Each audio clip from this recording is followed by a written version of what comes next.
자, 오늘 말씀 마지막 부분을 보면서 우리가 생각할 수 있는 것, 그것은 바로 거짓 증인들과 참 증인입니다. 거짓 증인들과 참 증인. 그러면서 주님의 말씀은 우리에게 참된 증인이 되라 라고 말씀하시는 주의 음성을 듣는 새벽이 됐으면 좋겠습니다. 자, 거짓 소문에 대한 이야기가 11절부터 15절까지 말씀에 기록되어져 있습니다. 그죠?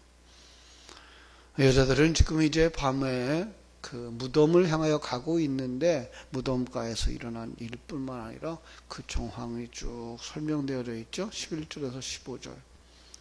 그들이 아주 놀라운 걸 발견하죠.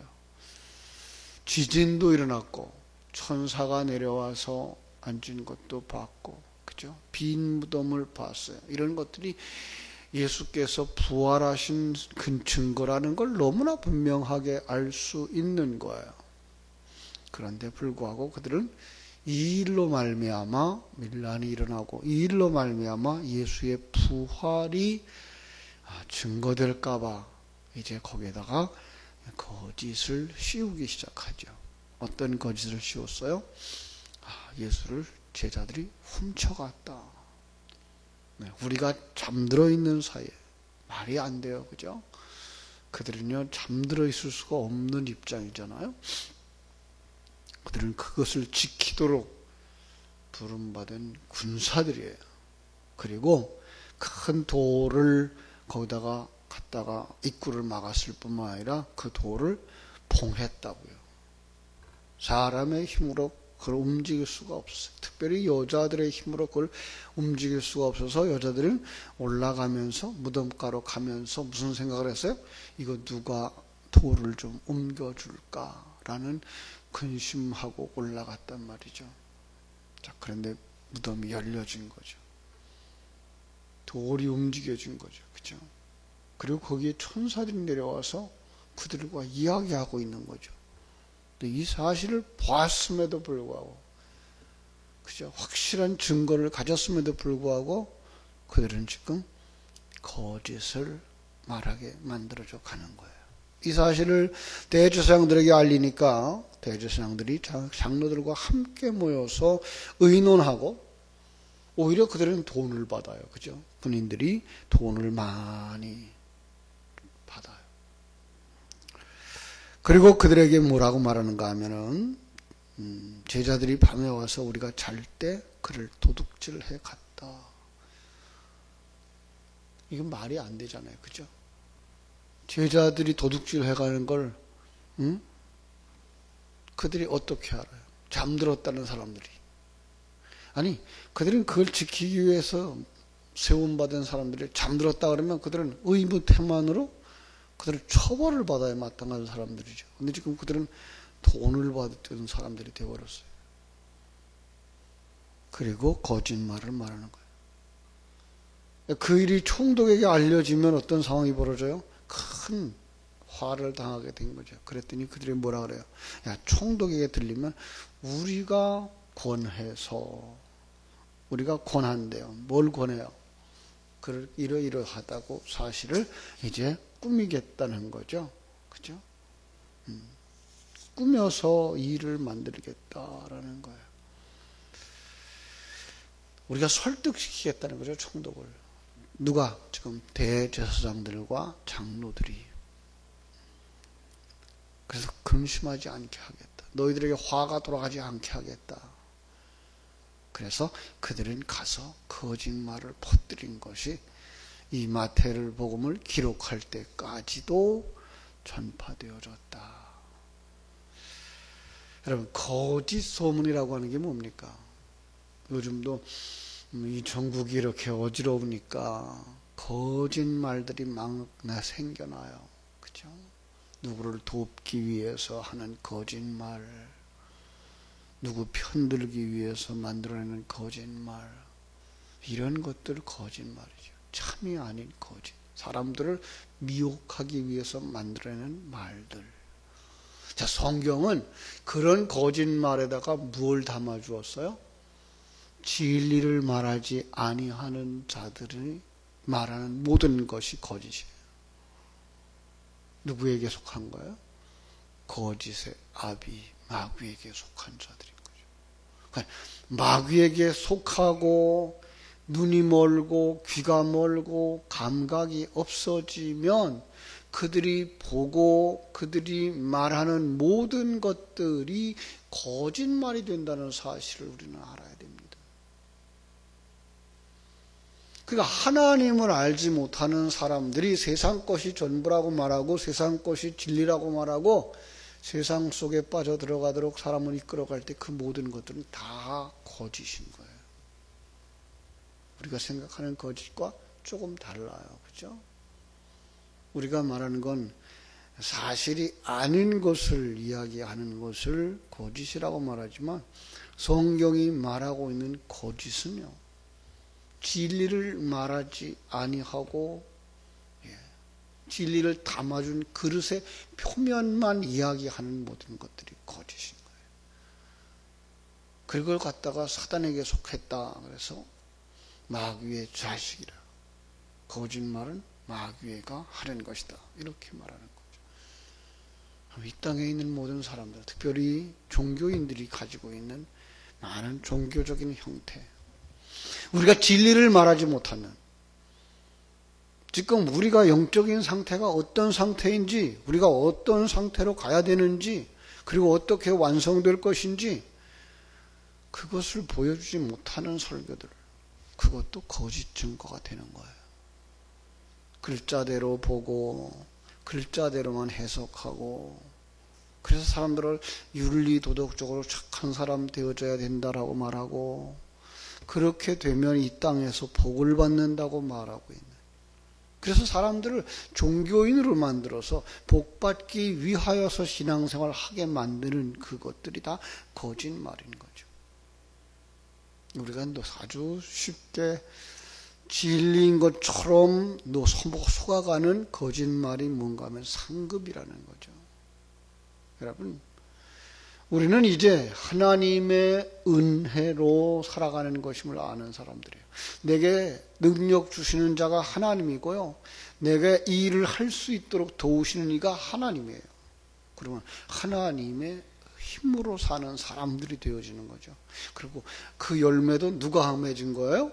하나님이 맺은 거예요. 그래서 성경에 나오는 종들은 이 일을 다 하고도 마지막에 뭐라고 말한다고요? 무익한 종입니다 라고 말할 수밖에 없다는 거죠. 왜? 내가 한 것이 아니라 하나님이 주시는 능력, 하나님이 주시는 사건, 하나님이 주시는 기회, 하나님이 주시는 직무를 감당해 왔기 때문에 그런 거예요. 이제 그걸 가지고 천국에 가서 남보다 더 큰 상을 받는다? 예, 맞아요. 천국에 가면 물론 다 똑같지 않을 거예요. 큰 그릇은 큰 그릇대로 상을 받을 것이고요, 작은 그릇은 작은 그릇대로 상을 받을 거예요. 그 문화의 비유를 보면 한 문화씩을 나눠줘요. 한 문화씩을 가지고서 10문화를 남긴 사람은 10곡을 다스릴 권세를 주고, 5문화를 남긴 사람은 5곡을 다스릴 권세를 받습니다. 차등이 있어요. 분명히 차등이 있어요. 그런데 여러분, 거기 가서 저 사람은 10곡을 다스릴 권세를 받았고 10곡을 다스리고 있기 때문에 5곡을 다스리는 사람이 부러워하고 그것 때문에 내가 마음고생을 한다 그러면 거긴 천국이 아닙니다. 천국에는요, 하나님이 이만큼 주셨으면 그거 가지고 감사하는 것이고, 조금 주셨으면 조금 주신 거 가지고 감사하는 거예요. 키를 1m 80으로 만들어 주셨으면 1m 80 된 키 가지고 감사하고, 1m 60 주셨으면 1m 60 된 키 가지고 감사하는 거예요. 머리가 좋아서 IQ가 130이 되는 사람은 IQ가 130 되는 것 가지고 감사하고, IQ가 95밖에 안 되는 사람은 IQ 95 가지고 감사하는 거예요. 남자로 지으셨으면 남자로 감사하고 여자로 지으셨으면 여자로 감사하는 거예요. 왜요? 하나님의 주권을 완전히 인정하는 나라이기 때문에 그렇습니다. 그게